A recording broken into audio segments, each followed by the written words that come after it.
एक केवट था, बड़ा गरीब था बेचारा। 3-3 4-4 बेटियां थीं उसकी। विवाह करने की स्थिति ठीक नहीं थी, तो क्या किया कि उस केवट के घर के बगल में एक सेठ रहता। सोचा बेटी जवान हो गई है, विवाह नहीं करूंगा तो समाज हमको बड़ा अपशब्द कहेगा, इसलिए किसी तरीके से उधार बाड़ी लेकर के कन्या का विवाह कर दूं और फिर धीरे धीरे चुकता करता रहूंगा। सेठ से गया, केवट पैसा उधार ले लिया, विवाह किया और विवाह के ठीक 1 महीने बाद केवट ने सेठ को ब्याज सहित रुपए वापस कर दिया।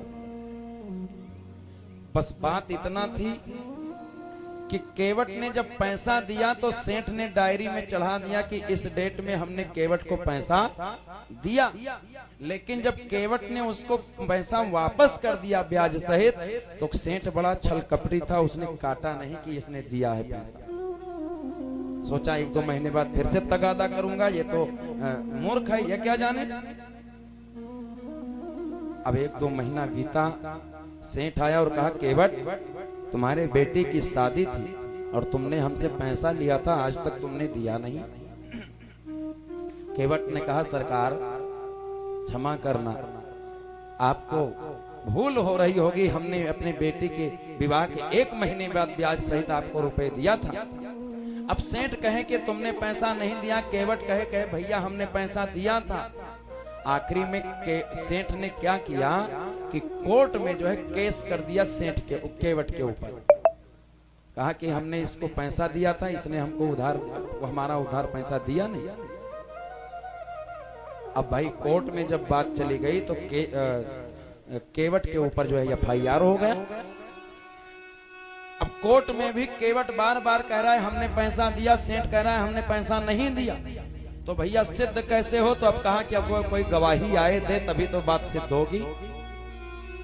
जज ने कहा ऐसा करो, अगर तुमने पैसा दिया और ये कह रहे हमने पैसा नहीं लिया, तो अब तुम दोनों की बात हम किसकी बात मान लें, इसलिए जाओ और जो तुमने केवट पैसा दिया था उस समय कोई गवाह तो रहा ही होगा, इसलिए उस गवाह को लेकर के आओ, तब तुम्हारी बात मानी जाएगी।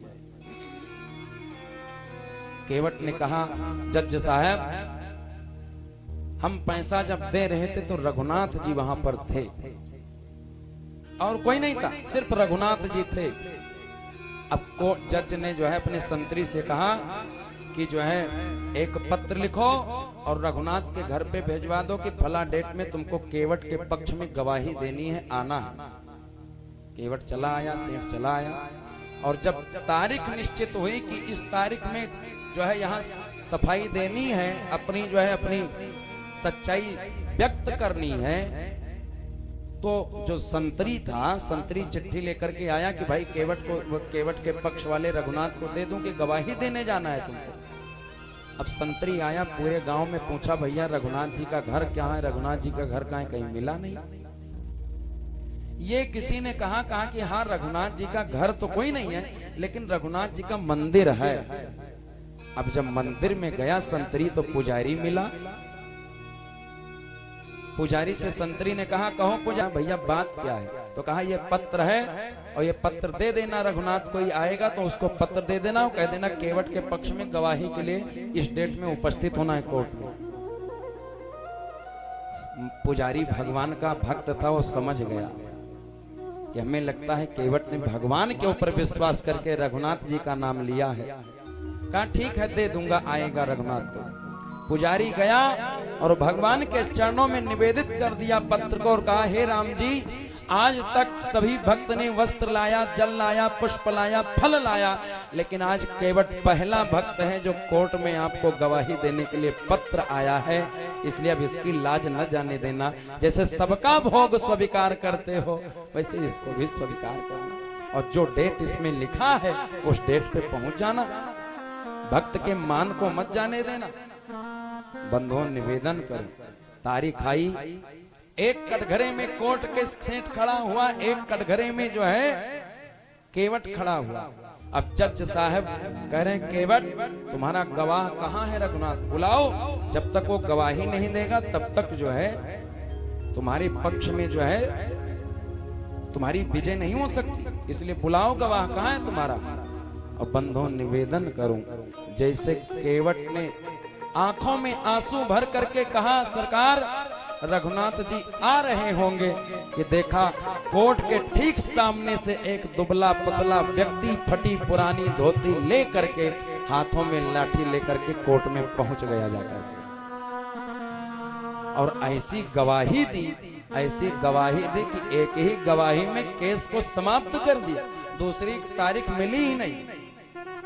जज का माथा चकराया, जब कोर्ट का समय खत्म हो गया अपने रूम में गया तो संतरी को बुलाया और केवट को बुलाया, कहा केवट ये जो रघुनाथ आए थे इनको तुमने कभी पहले देखा, ये कौन है, कब से तुम्हारा इनका संबंध है।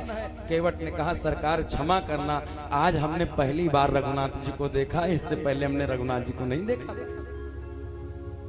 संतरी को बुलाया, अब भाई जज का माथा और चकराया कि इसने कभी देखा नहीं, विश्वास के साथ कह दिया। तो संतरी को बुलाया जो पत्र लेकर के गया था, संतरी तुम जो पत्र लेकर के गए थे किसको दिए। अब संतरी ने भी कहा क्षमा करना सरकार, हम पत्र तो लेकर के गए थे लेकिन रघुनाथ नाम का कोई व्यक्ति नहीं मिला, रघुनाथ जी का मंदिर था तो उसी में पुजारी जी को दे आए। जज समझ गया और घर पे आया अपने, और कमरे में फूट फूट करके रोने लगा। पत्नी आई, पत्नी ने कहा हे स्वामी क्यों रो रहे हो, रोज कोर्ट से आते थे तो मुस्कुराते थे, अब आज आपकी आंखों से आंसू रो रहा है और गिर रहा है, फपक फपक करके रो रहे हो, बात क्या है, कोई दिक्कत हो गई क्या। जज ने कहा देवी आज जो है एक घटना हो गई। कहा कौन सी। कहा आज कोर्ट में रघुनाथ जी आए थे। क्या कहा, आज रघुनाथ जी आए थे और हमको दर्शन दिए, लेकिन मैं दुर्भाग्यशाली कि जज बना कुर्सी पे बैठा रहा और मेरे रघुनाथ जी खड़े होकर कटघरे में समझाते रहे। हम मूर्ख निकले जो कि हमने कहा नहीं कि प्रभु आप बैठ जाओ, हम खड़े हो जाते हैं। जज रो रहा था तो पत्नी ने समझाया अरे इसमें कौन सी बड़ी बात है, अरे भगवान आए तुमको दर्शन दिया, तुम सौभाग्यशाली हो, इसलिए रोने की इसमें क्या बात है, तुमको तो प्रसन्न होना चाहिए कि भगवान का दर्शन मिला। जज ने कहा हमको इस बात का कष्ट नहीं कि हमको भगवान का दर्शन मिला। सुख सारद नारद शेष गणेश हूँ के नहीं ध्यान में आते रहे। हे देवी जो शेष महेश दिनेश ब्रह्मा जी के ध्यान में नहीं आते, स्वयाज विनीत अदालत में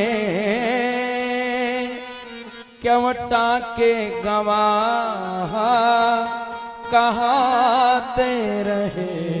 वही आज प्रभु केवट के पक्ष में आए थे गवाही देने के लिए। और सुख धोख्यों हूँ दर्श दियो को भयो, दुख नाहिन सो जो जाते रहे। और देवी एक बात कहूं, न उनके आने का दुख न उनके जाने का दुख।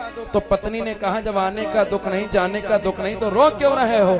केवट ने कहा कुर्सी पे बना जज मैं बैठा रहा, कुर्सी पे बना जज मैं बैठा रहा, जगदीश खड़े समझाते रहे। कुर्सी पे बना जज मैं बैठा रहा, जगदीश खड़े समझाते रहे। हे देवी जिनके अदालत में ब्रह्मा महेश समस्त देवी देवता हाथ जोड़ करके खड़े रहते हैं कि प्रभु मुझको दर्शन दें, प्रभु मुझको आज्ञा दें। आज यही दुर्भाग्यशाली अपने कोर्ट में उसी रघुनाथ को खड़ा कर रखा, इसलिए मैं रो रहा हूं क्योंकि वो मेरी अदालत में खड़े थे।